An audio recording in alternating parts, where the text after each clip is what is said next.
श्रीगुरुभ्यो नमः। क्रतुण्डमहाकाय सूर्यकोटिसमप्रभा निर्विघ्नं कुरु मे देव सर्वकार्ये सर्वदा।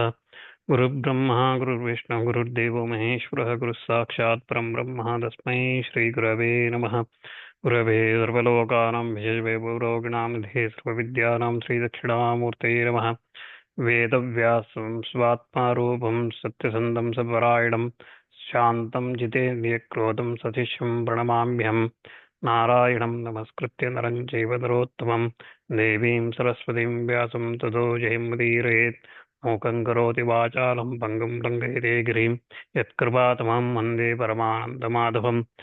नारायणपरो व्यक्तादण्डमव्यक्तसम्भवम् अण्डस्यान्तस्तु मे लोकाः सप्तद्वीपा च मेदिनी पार्थाय प्रतिबोधितां भगवता नारायणे स्वयं व्यासेन कृतां पुराणमलिनां मध्ये महाभारतम् अद्वैतामृतवर्षिणीं भगवतीमष्टादशाध्यायिनीं भात्वा मनसन्दधाम भगवद् विवेद्वेषिणीं श्रुतिस्मृतिपुराणानाम् आलयं करुणालयं नमामि भगवत्पादं शङ्करं लोकशङ्करम् अवतीर्णश्च कालट्यां गीतारेन्दरदश्च यः चतुष्पीठप्रतिष्ठाता चेदाच्छङ्करो गुरुः.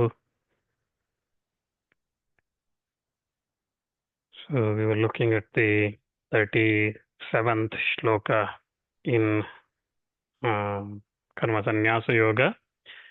Yataidhamsi samidhognir kurute Arjuna jnanagni sarvakarmani bhasmasat kurute tata. So just like the Agni reduces a piece of wood to ashes, just like that, similarly, knowledge reduces all the actions to ashes. So, as a blazing Agni reduces to ashes a pieces of wood, similarly, the Agni, Jnana-Agni, Agni of knowledge, Jnana-Agni reduces to ashes all the actions, both dharma and adharma, without exception, other than those actions that have begun yielding their fruits. Right? So we looked at that previously. So any actions that has started yielding fruits continues to yield fruits, but anything that has been accumulated over many previous lives gets destroyed. Anything that's done up to that realization in this life gets destroyed. Anything that's done after, from that point of realization, will also get have any effect, because again, the destruction of the ignorance, the avidya, is destroyed when the realization happens, and that's why this whole karma that's there attached gets destroyed. And that's what the Shruti also says. Mundaka Upanishad, for example, says, Vidyate hridaya grantis chidyante sarvasamshayaha kshiyante chasya karmani tasmin drishte paravare. So when that Atma, which is both high and low, is realized, the knot, hridaya granthi, the knot of the heart, which is actually the avidya, gets untied and it gets released. All doubts become solved and all the actions become dissipated. So this is what Mundaka Upanishad says, and also there is a great saying that on the realization of that tattva, that Paramatma tattva, there occurs the non-realization and destruction of the subsequent and previous sins. So any subsequent or previous sins all will get destroyed respectively, because it is declared like that in the Shrutis. And also Brahma Sutra says that Tad Adhigama Uttara Purvagayor Ashlesha Vinnashav Tad Vyapadeshat Itarasyapya Evam Ashlesha Patetu. So Brahma Sutra says that in the very same way, there is no relation with the other, that is with the dharma as well. The moksha must follow as soon as the body falls. So moksha is given as long as, again, body falls here means that the karma which is already in progress, which has begun yielding, will continue, and that will end with this fall of this body. And again, the great saying again with regard to that same Brahma Sutra statement, the dharma and adharma that have not started yielding the results will get destroyed. Again, Brahma Sutra says that anarabdha karye evatu purve tad avadehe. So, but only those past dharma and adharma get destroyed which have not begun to bear the fruit, because the death is set as the limit for waiting for the moksha. So that's what says in that Brahma Sutra Vyakhana related to this shloka here. But also, but the dharmas and adharmas, those dharmas and adharmas that have given rise to the present body in which the jnana emerges, get destroyed with the death of this body itself.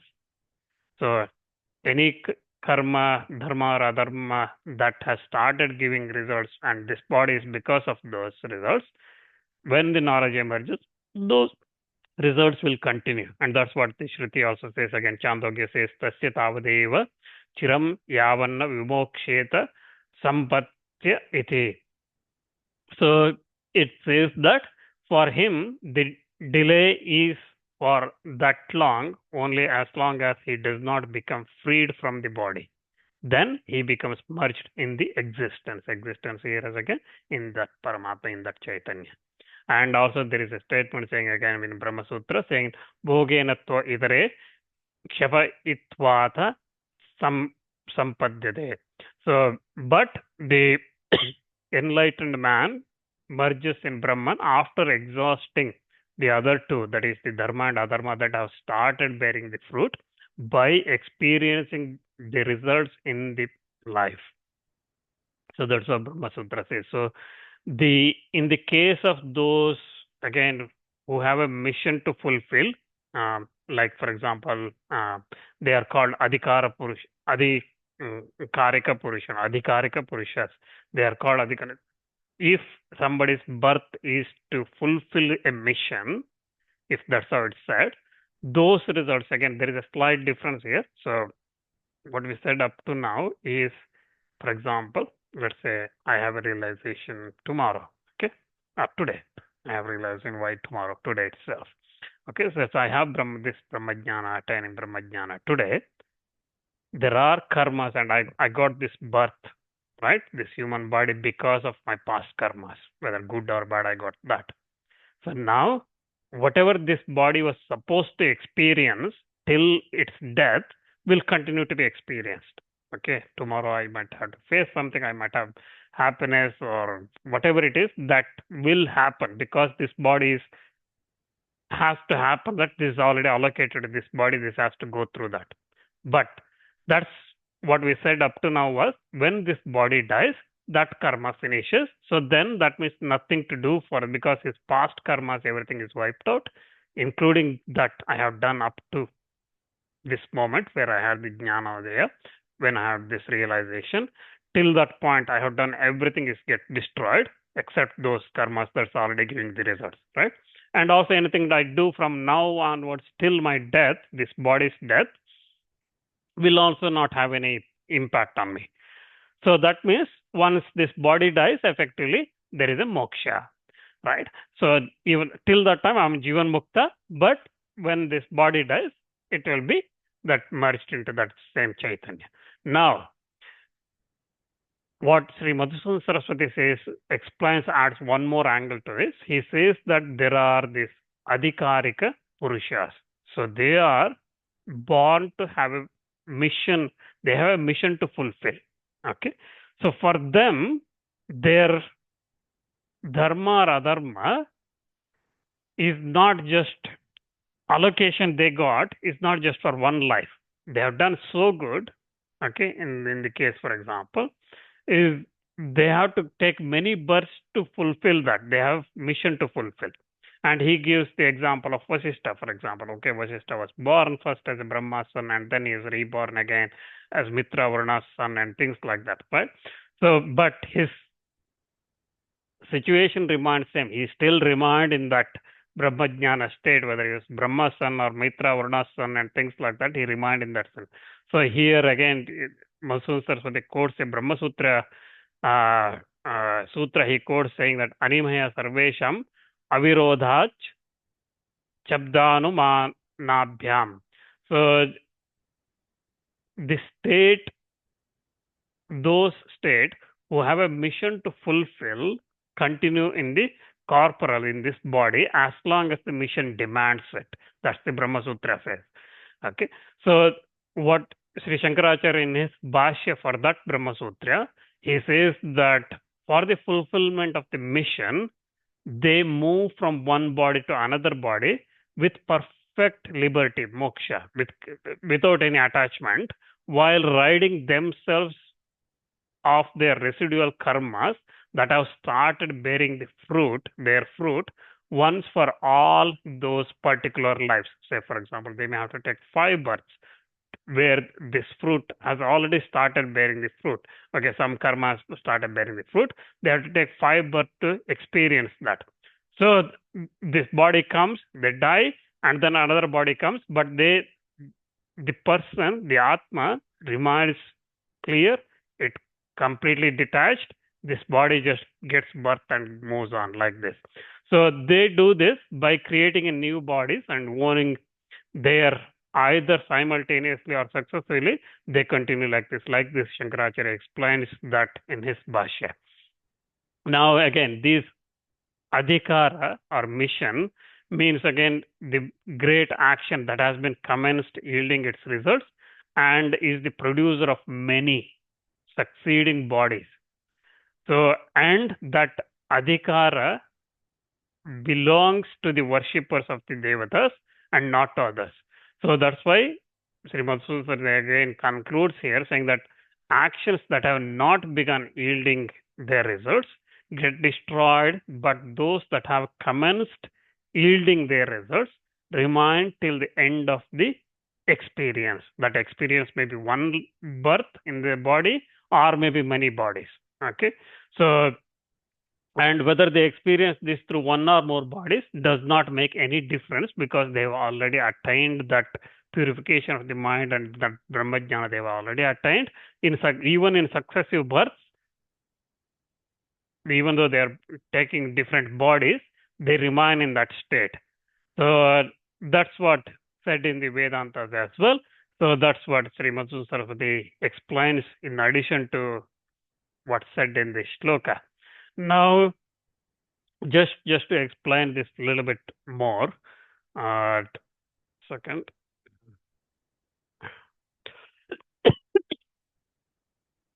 We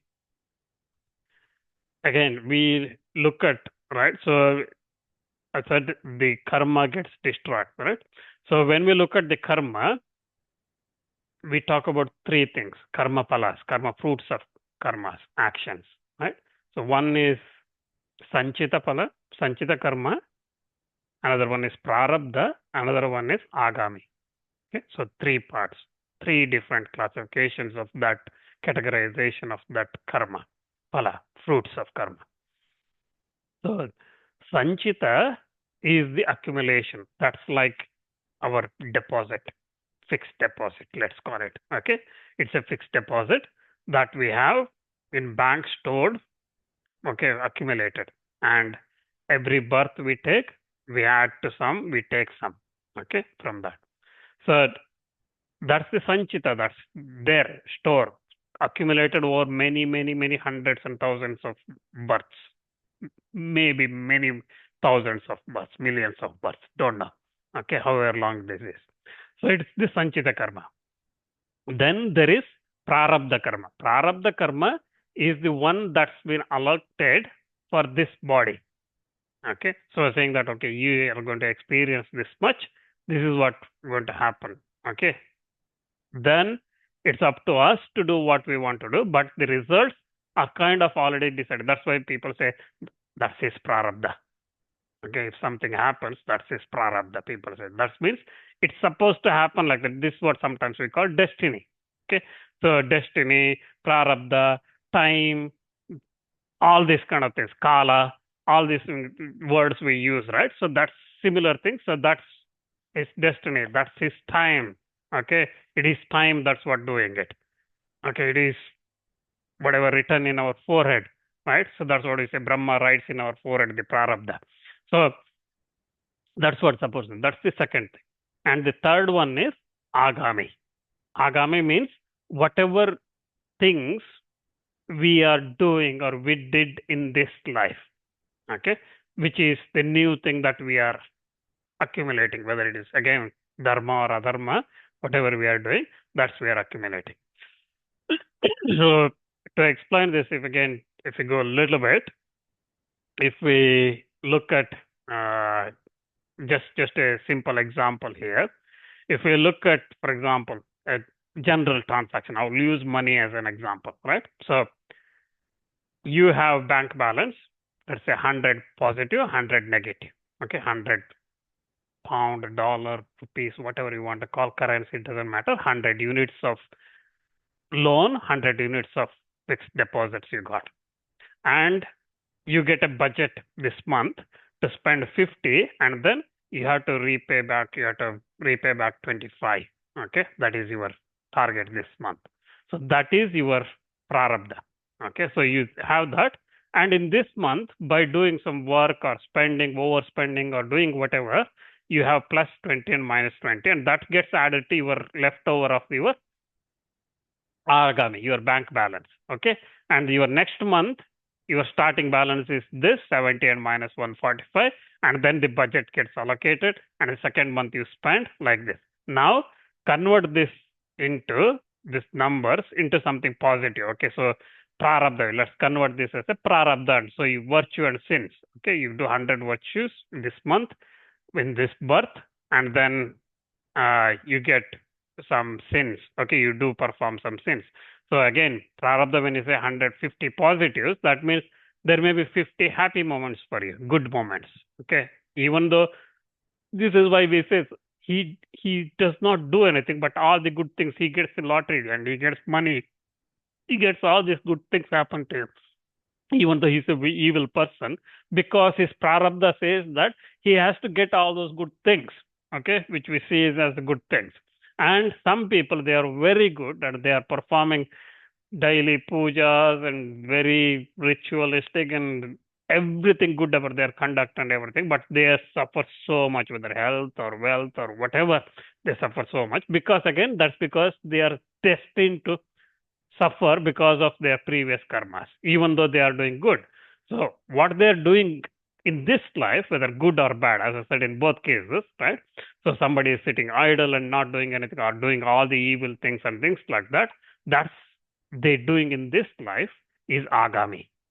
Okay, that's what going to get transferred to your bank balance. Okay, your sanchita karma, that's there. So again, this is just between births, but in between there is this Swarga and Naraka as well, okay, which I did not go in the bank balance previously, month by month example, but there is also this Swarga and Naraka. So once after the fall of this body, one goes to either Swarga or Naraka. So you have, let's say, accumulated a lot of good virtue, okay, punya, you accumulated a lot of punya in this life, and you had a lot of punya balance as well from previous births. You did so many good things in this life, Rajasuya Yaga, you did Ashwamedha, you did so many vratas and street water tanks and cows, looking after cows and Brahmana seva, Guru seva, many things you did, all the things that Shastra say you did. You accumulated all the positive things. What's going to happen? You will spend a part of that good thing in Swarga. Okay? You will get a portion of that. Okay, spend this many years in Swarga, this many days, years, yugas, whatever, depending on how much you earned. Right? So you spend that much. On the other hand, if you are an evil person and I already had a bank balance of negatives, okay, a lot of sins attached to you in the Sanchita basket, and this life also has been horrible, don't follow any of the things that Dharma, Shastra say that this is how you should live, and don't follow any of that, horrible things you do, okay, then after death, what happens is, go to Naraka. will get punished by Yama and his attendants in Naraka. So in hell you will be punished, and once that punishment occurred, then again you take a birth. Again, this birth one is going to get depends on what balance is going to look like. Okay, so if one has a lot of punya balance in the sanchita basket, okay, in sanchita karma, lot of punya accumulated, virtue accumulated there, then you will get a birth in a good family. Okay, either to a Brahmana family. Even in Brahmana family, a family that does lot of rituals and follows the dharma to the as said in the Vedas. Or you may be born in a Brahmana family, which is Brahmana by birth only, and because they got Upaveta, that's type of Brahmana. Or you may be born in a Kshatriya family, Vaishya family, or Shudra family, or even there, Kshatriya family, you may be born in a family of a king's son. Okay, you may be born as a soldier's son. There is different types of Kshatriyas as well, right? So you will find Vaishyas, again, some rich Vaishyas you might fall, or somebody who is looking after a cattle, you might think. Okay, so and there are Shudras or Chandalas, or worst, one could get a birth as a worms or animals, dogs, tigers, whatever, or trees, or even rivers and mountains and rocks or whatever, right? So one could get all those kind of births, and that means they have to live in that life, however long that lives. So when I say mountains, for example, is it possible? Yes, mountains are. We all say that okay, Himalaya is a we offer, we worship, right? So Vindhya mountain, Himalaya mountain, all that we have devatas. So devatas means that's one type of form they have attained, right, through their karmas, previous karmas. Now, how long they are going to stay? They are going to stay there till end of this creation, probably. They are going to enjoy that or suffer or whichever way we want to call it. They are going to live in that form. So similarly here, coming back, so this prarabdha karma is the one that's allocated. Sanchita karma is the one that's there, a storehouse. Okay, so a storage, which we take a portion every time. Agami is the one that we accumulate in the birth. So again, human birth or animal birth. Animal births, again, you don't actually perform any dharmika karmas, right? And you don't have anything like that. So effectively, you will be given an prarabdha, you will experience it, and then that wipes out. And then because you get animal birth, normally is one gets animal birth. Human birth is the rarest of the births, right? Jantunam Narajanma Durlabam, Shankaracharya says in his Viveka Chudamani. Yes? So if you get that human birth, that means you can perform good karmas and increase as part of agami, you can increase that into, add that to sanchita karma, and then hopefully enjoy the swargas and then get a better birth next time and things like that. But getting an animal birth means you are clearing all your past sins, historical sins that's committed, that's accumulated a lot. By going through the multiple births of animals, births, you will clearing that sins, and then hopefully at some point your balance kind of become net, and then at that time one might get a birth as a Shudra or a Chandala or whatever, one form of lowest form of the lowest class of the human birth. And then from there again, if you do as per the dharmas, then you might get higher up again. So this is where again, when Bhagavan says varnashramas, okay, chaturvarnam maya srishta gunakarma vibhagayo, when he says gunakarma vibhaga, gunakarma, again, karma, normally people, we discussed very lengthily when that came here, when we looked at that shloka. But then again, remember, karma, there is not talking about just the actions, karma, duties one performs in this life. Karma, how it has happened over many lives before, historical, right? So that accumulated says that where you are going to get birth. So if one gets in the birth in the form of a Brahmana family, then that's another one type of birth. Getting birth in the form of a Shudra family is another birth. So this is again because of historical karmas that's accumulated over. Okay, so this is the three types of karma phalas: prarabdha, agami, sanchita. Sanchita, prarabdha, agami. Okay, so now what happens when Brahma Jnana happens? When the realization happens? How prarabdha get accumulated? Prarabdha does not get accumulated. It just gets added. You will get a portion of your sanchita karma for this life. Whether it is animal life, human life, whatever the life that one gets, birth one gets, that birth will carry some karmas, previous karmas attached. A portion of the sanchita karmas attached.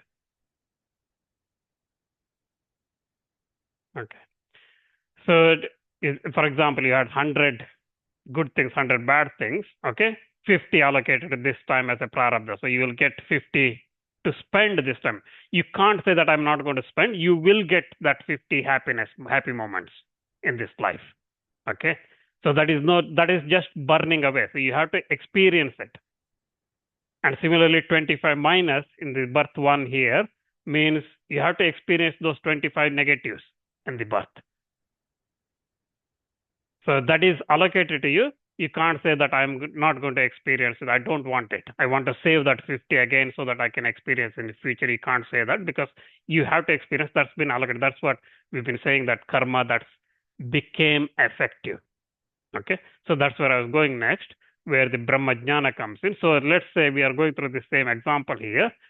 We have gone through many, many hundred lives. I did not want to draw this diagram with hundreds and hundreds of lives.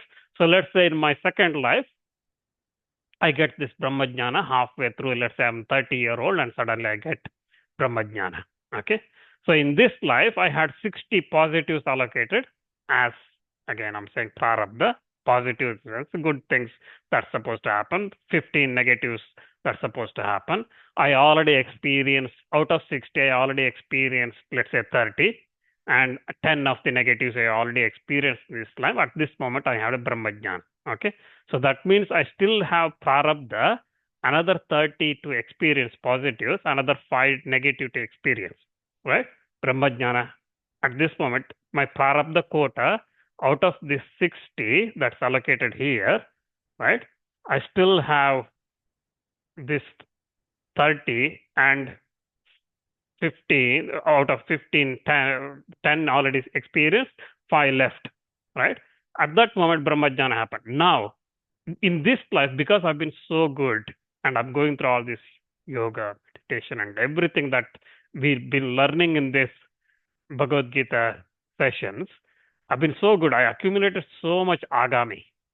Okay. I accumulated so much of that.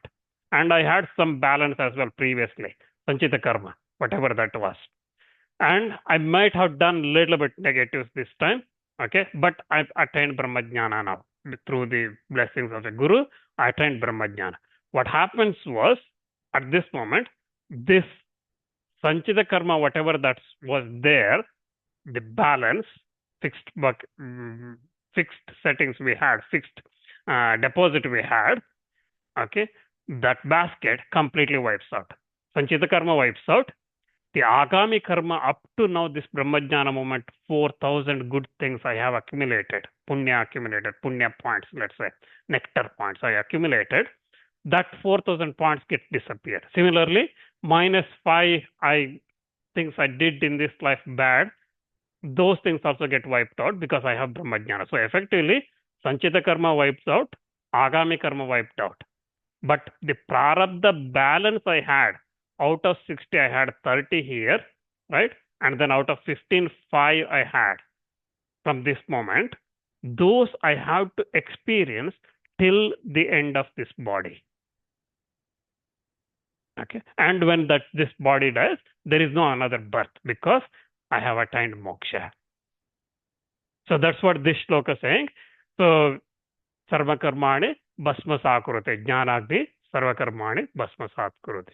So that jnana, raising of that jnana, destroys the agami, whatever I have done up to now, the phalas, fruits of that, it destroys all that, and it destroys the fruits of all the previous karmas I have done, except the ones that has already allocated to me, and those have started bearing results. That's the prarabdha.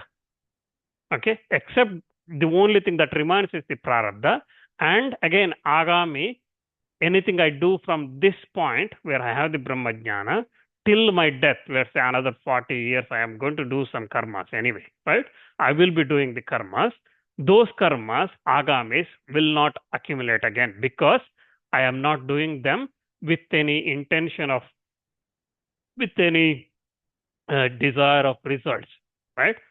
I don't have any ignorance at this moment because I'm Brahmajnani now. So from that point, I won't have anything accumulated. So all the previous wiped out, all the things I did in this life also wiped out, and anything I do from this point also wiped out is not going to have any effect. The only thing that remains is the prarabdha quota that's allocated for this life. I mean, I'm saying this life, but again, we looked at Vasishta's example, right? Where the prarabdha quota is allocated so that it spreads over multiple births, multiple lives. But the person remains Brahmajnani, he's just experiencing those things. So this is where, again, important, because we see some Brahmajnanis, they go through health issues and things like that. People say that if he's Brahmajnani, why can't he fix himself, those health things like that, health issues? Why can't he do that? That's not the case. Those Brahmajnanis, they don't care what happens to this body because body is not them, right? They think that body is not me. So for them, whatever happens to the body is just because of prarabdha. They don't worry about it.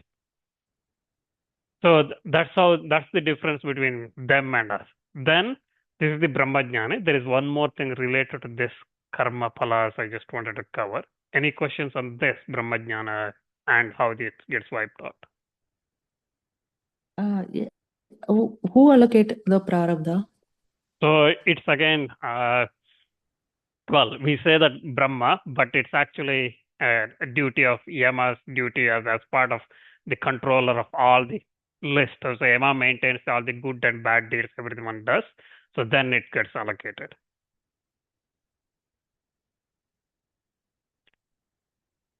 Okay. Then there is one more thing I just wanted to say. So if somebody, let's say, has life here, okay, at some point, has got a life and lived 20 years, 25 years, whatever it is, and he's been allocated some prarabdha. His quota has been allocated for this life, right? And he's seeing all the difficult things in his life, okay? And whatever, maybe family problems, money problems, job problems, various problems. Feels very depressed and commits suicide. So prarabdha, let's say he was allocated 50, okay, positive and 25 negatives, or the other way around, whichever way it is. Okay, maybe 50 negatives because he's committing prarabdha, he's committing suicide. So what happens? He's experienced only, let's say, 20 of half of that prarabdha. What happens is because he commits suicide, ends his life, this body, the remaining prarabdha carries to the next. Okay, and that's the scenario where, but because that person commits suicide, which is against the Dharma Shastras, the result is that person gets even more sin. Okay, so the person gets even more sin in that instance. So effectively, he will have to go through a lot more.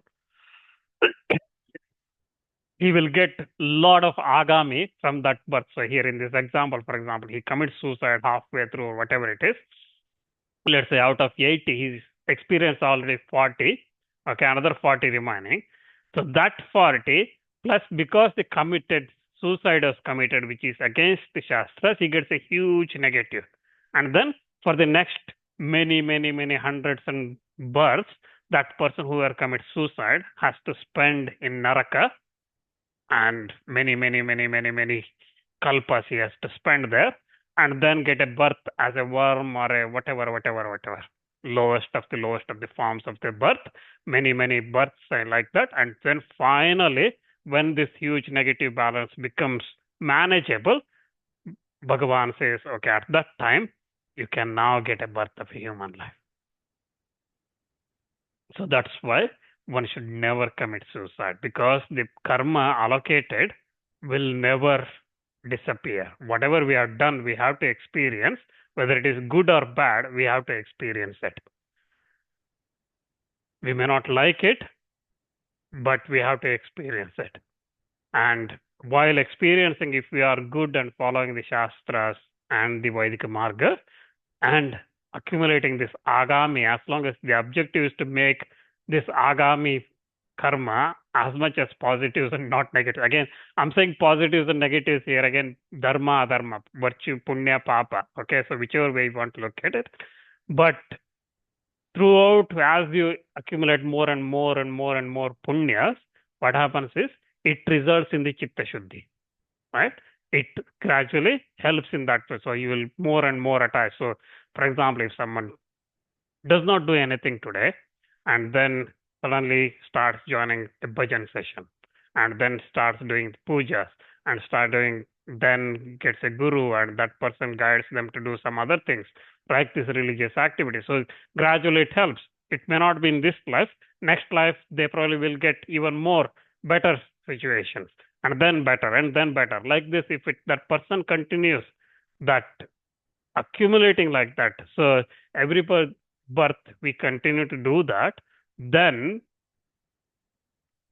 ultimately it results in the chitta shuddhi that will result in this brahma jnana.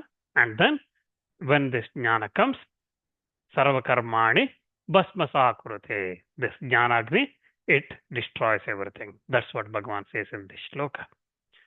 So now when Bhagavan says like this, so it destroys all the karmas, and because this is Jnanagni destroys like that, Bhagavan next says that, 38.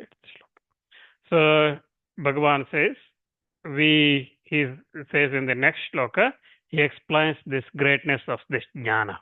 Okay, he says that nahi jnanena sadrisham pavitrameham vidyate tat swayam yoga samsiddhya kalenatmani vindati. So this is one of the famous shlokas, because this is kind of, again, in the Advaita Vedanta, this is used heavily because jnana is the ultimate, right? So whoever, if others are saying karma is the great, here again Bhagavan, he says that there is nothing purifying here comparable to knowledge, jnana. The one who has become perfected after long time through the yoga realizes that means that yoga samsiddha by himself in his own heart. So na means not, he means certainly, jnanena is with that divine brahma jnana. Sadrisham means like, pavitram means pure, iha means in this world, vidyate exists, tat means that, swayam means oneself, yoga means practice of this yoga, samsiddha means he who has attained perfection, kalena means in the course of time, atmani means within the heart, and vindati means finds. So we'll look at this shloka explanation through Acharya's Bhashya next time.